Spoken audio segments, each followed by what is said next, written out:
មុខមានមុខស្ដាប់តែក៏មិនបានទៅហេតុអ្វីថាបងស្ទីពេកមកសំលេងលោកស្រីមិនកាយ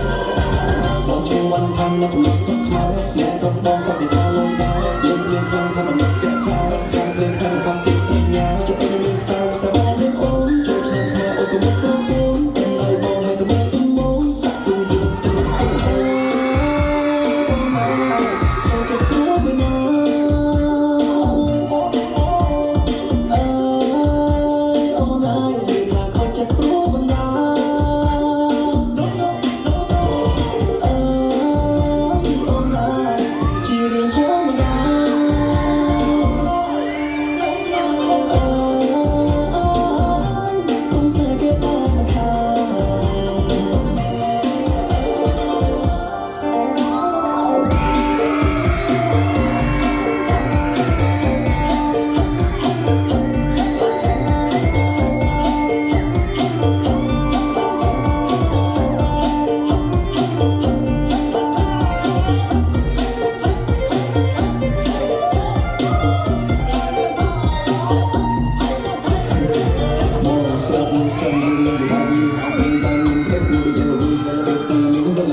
Would like to thank our wonderful sponsors, Attorney Zonga, V-Man Photography, Nolly's Floral Shop, Nova Company, and Fabulous Sauce.